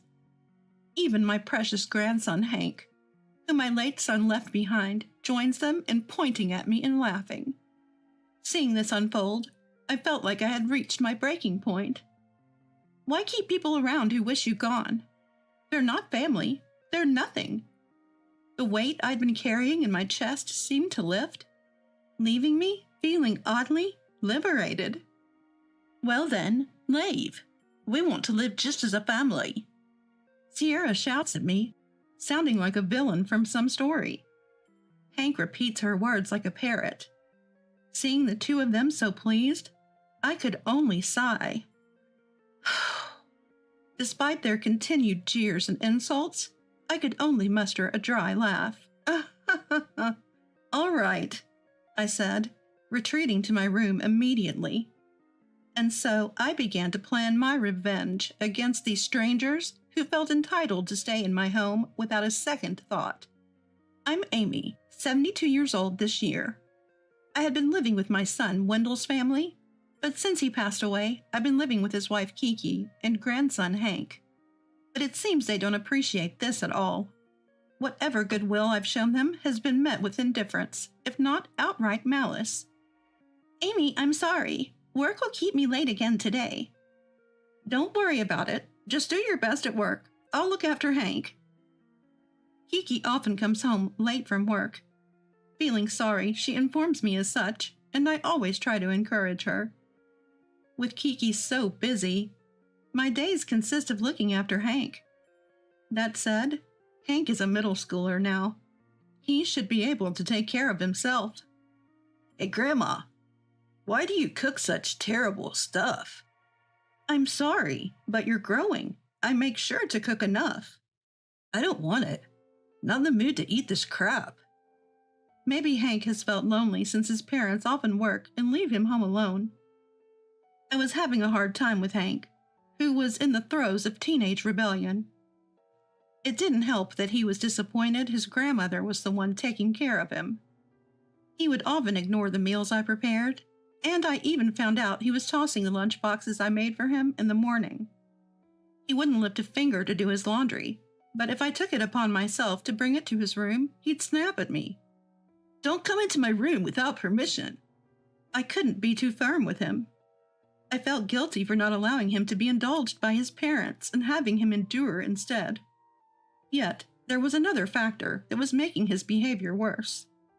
Sierra, Kiki's mom. Really, Amy? You're feeding my grandson this junk? I'm sorry. Hank, Granny brought you some of your favorites. Go ahead, eat up. Awesome. You're a lifesaver. Sierra would come by unexpectedly, barge in without so much as a greeting, and shower Hank with gifts she called souvenirs. Even though they were Hank's favorite foods, they were often high in calories and greasy, just making his dislike of vegetables worse. Even if I hinted at his picky eating habits, Hank didn't listen. He had a powerful ally in his maternal grandmother.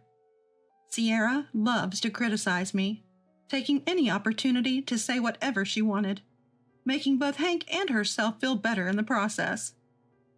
At times, she would even badmouth Wendell, who had passed away, leaving behind not just me, but our kids and his wife. Hank probably preferred Sierra over me, who nagged him daily. I was growing increasingly frustrated with Hank's worsening attitude and Sierra's enabling behavior. Still, I kept my composure, telling myself it was only once or twice a week. But that composure broke when Kiki made a certain suggestion. By the way, Amy, my mom's coming over next weekend. Just a heads up. Oh, she gave notice this time. Usually she'd just come over saying we're family and doesn't need to ask. Upon hearing what I had to say, Kiki frowned, but didn't object. Being a single mom and looking after a child at that age can't be easy, so I never insisted on moving out. I thought I'd be doing everything I could to help both of them. My mom said she's okay with us living here together. What? Sierra's going to live with us? Yeah, Hank already adores my mom, so it should be fine, right? Well, about that, I was at a loss for words. From Kiki's perspective, her own mother was more trustworthy. Even so, I'd been the one taking care of Kiki and Hank all this time. I was quite shocked that such a decision was made without even discussing it with me. Ignoring my reaction, Kiki continued. I didn't even ask for Amy's opinion. What do you mean? Exactly what I said. Oh, please clean out Wendell's room. My mom is pretty efficient. She'll throw things out immediately. I felt dizzy hearing her say this. She wanted to carelessly get rid of the memories in my late husband Wendell's room. The thought alone made my blood run cold. Rushing to Wendell's room, I started moving his belongings to my room, feeling a chill creeping into my heart. Sierra moved in before I knew it, and in no time, she acted like she owned the place. I had left some basic furniture in Wendell's room, thinking she would need it. But one morning, she had it all thrown out as bulk trash. Who would want to use a bed that belonged to someone who's dead? Exactly. I told Amy to clear out the unnecessary stuff. Maybe her ears aren't the only thing going bad in her old age. As Sierra moved a bed into Wendell's room, a bed that looked out of place, she said this. The way Sierra claimed the space as her own and disregarded Wendell, along with Kiki and Hank's support for her, was something I couldn't forget. Soon after Sierra moved in, I lost my place in the house. Kiki was often absent due to work. Hank refused to eat my cooking. And Sierra catered to Hank while treating me like an enemy. Enough of this. Learn something from Granny and cook something edible. Hank, you need to eat some vegetables too, or it's unhealthy. Don't worry, Granny knows exactly what you like. I'll make lots of it for you. With a smirk, they looked my way. While cleaning up the salad that had been knocked off the table, I pretended not to notice their contemptuous gaze. While Hank and I were sitting on the sofa happily eating the pizza that had been delivered without me noticing, I sighed. No matter how much this was for Hank's sake, being continually disregarded like this was disheartening. On top of that, feeling despised and being verbally abused made it hard to feel any love, even for my beloved grandson, left behind by my son. When did caring for Hank become more of an obligation than a pleasure? Reaching my limit, I took the opportunity to talk to Kiki when she came home late at night. I saw this as my last chance before our family bonds disappeared completely. However, Kiki was unaffected by my words, and she said, So you're saying you don't like how my mom behaves? You know, I thought living together in this house was a favor from me to you all. Can't you at least show a little appreciation as a family? Huh, is that so? I was the one who offered to continue living together after we lost Wendell, the breadwinner. I was also the one who decided to support Hank, who was emotionally unstable after losing his father. If family sentiments are absent in all of this, it wears down my soul. I tried to make Kiki understand my feelings, but she just grunted and said, I'm tired, then returned to her room without responding. The next morning on Kiki's day off, I was struck with a final blow. Mom, listen. Amy doesn't like your attitude. Oh, really? Maybe she's just lonely since Hank has been taken away from her. Suddenly, hearing this out loud, I was taken aback. While calling for Hank, they continued talking, glaring at me with malice. She says this house is only running because of her generosity. What a high and mighty attitude. I wonder what she's trying to say. Does she not understand she's not the only family member here? Seriously, it's infuriating. Maybe you should die soon too, like someone's son. Kiki spat out these words, with eyes wide open, glaring at me. Hank, who had been laughing at the sight, repeated Kiki's words like a parrot. Die soon? Ha! That's harsh. Whoa. Hank, don't laugh so much. You'll make Amy feel bad. Witnessing this scene, I felt as if I'd reached my breaking point. What had I been thinking? Serving these people all along? Any feelings for my precious grandson, left behind by my son, had long vanished. As they say, people who wish for your absence aren't family or anything of the sort. A weight lifted from my chest, and I felt clear-headed for the first time in a while. What's with that look? Shocked to find out we're not family? Have you finally lost it? Fine. We're going to live as a family from now on. Get out. I can only muster a dry laugh in response to the three people mocking and berating me. Understood, I reply, and quickly retreat to my room. I start planning my revenge on these people who have overstayed their welcome in my home without a second thought. First, I call a moving company to get all of my belongings out of this house. The movers gladly accept the job. As soon as I hang up the phone, they arrive and start loading my things onto the truck with efficiency. Wait, why are you taking the furniture and appliances too? Because most of the things in this house were purchased by me. You're the only one getting kicked out. You should leave them. No, thank you. I have no intention of leaving anything for strangers. Maybe it's because I've always been accommodating. But the three are surprised by my calm response. But they were the ones who hurled unspeakable insults, proving they're not family or even decent human beings. I have nothing more to give them. When we started living together, I had said I wanted to save money, so I purchased most of the furniture and appliances. That includes Kiki's favorite microwave and Hank's go-to sofa. I have them promptly packed by the movers. As my belongings are being carted away, the three continue to snipe, albeit with unpleasant expressions. Well, fine. I'm actually glad you're getting rid of that old furniture. Makes things feel fresh. Granny, why don't you buy me a new bed while you're at it? Sure, let's get one bigger than before. I ignore their incessant sarcastic remarks and tape up the final box.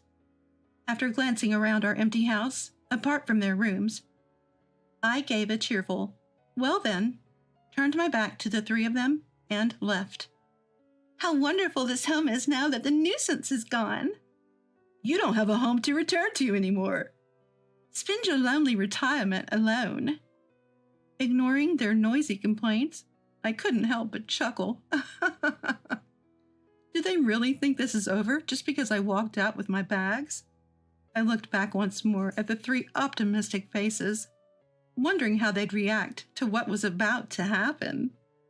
A soft chuckle rose within me as I thought about it. Wait a minute. What did you do? The angry voice came over the phone a few days after I had left. After leaving, I quickly completed some paperwork. One afternoon while relaxing in a hotel, as I searched for a new place to live, I got a call from Kiki, who should have been working. Oh, took the day off. That's not the point. What did you do to our house? Kiki's words prompted me to respond with a deliberately feigned, "Ah," ignoring her shrill insults thrown at me as if she was under some kind of pressure. I casually handled the situation and answered her question. "I sold the house. It's not my place to live anymore." You sold it? Our house? The house Wendell bought? "It's not our house. It's my house. Did you forget about the asset division?" When I said that, she fell silent, apparently having forgotten entirely. The house had been under my eldest son's name, but during the asset division, Kiki dumped all the messy paperwork on me because it was too much of a hassle. I agreed to her audacious request to transfer the house title to me in exchange for all financial matters concerning her and Hank. Realizing she had just now caught on to the facts, she started making frantic excuses. That's not what I meant. What I do with my house is my business. Please make moving arrangements soon. But then we'll have nowhere to live. Not my problem. That's someone else's house, as far as I'm concerned. As I was leaving Kiki, who had shouted loudly that it's more comfortable without the nuisance, had lost her enthusiasm and was mumbling softly. Behind her, 2 others seemed to have overheard. I heard a voice scolding her. What are you going to do now? Why not ask Sierra? Heck, even your parents' old house, where you lived before, would do. Well, that house is even older than this one. There's no way I can go back there. Then find an apartment or something. Can't we just have this house? Are you kidding me? You want the house for free. Use the inheritance Wendell left you and figure it out. I gave her a piece of my mind, then chaos erupted on the other end of the line. Everyone was talking at once, making it impossible to understand what was being said, so I hung up the phone. For a while the calls kept coming, but I ignored them. Then a call from Hank's number came through. Yes? Grandmother? I'm sorry. I want to live with you as a family again. I see. I promise no more complaints. The food you cook is actually really good. Hearing that now only sounds like you're trying to butter me up. His words, contrasting sharply with his previous rough attitude, made me waver for a moment. But then I remembered the day Kiki said, Isn't it about time you died? With a horrifying smile, and Hank laughed loudly, as if mocking me. At that moment, I felt that he wasn't Wendell's child. Hank is Kiki's child, not Wendell's. I couldn't see any trace of Wendell in the shallow way they changed their tune, and groveled the moment they faced trouble, despite wishing me gone. Live happily with your family of 3, I said. Wait, please, I apologize. Please forgive me. Some mistakes can't be undone. Teach that to your mother and Granny, too. And with that, I hung up again. Calls from Kiki continued, but eventually ceased when she seemed to give up. Finally, everything was over. I folded my hands in front of a photograph of Wendell that I had placed on the table and reported to him in silence. A few days later, apparently the 3 of them had no option but to move back to Kiki's old family home after their house was put up for sale. According to a tearful phone call from Hank, Kiki had been recklessly spending Wendell's inheritance and living it up. Their financial recklessness led to constant arguments with Sierra, making every day stressful for Hank. So what have you been up to? I don't feel like I belong in this house, so I've been hanging out at friends' places. I wish I could live with Grandma again. Try not to be a burden to your friends, okay? Hank keeps playing the victim card, but he makes no effort to appreciate his current family. Instead, he's just trying to win me over. It's clear he hasn't learned a thing, which I find frustrating. I'm not moved by Hank's appeals and choose to ignore them.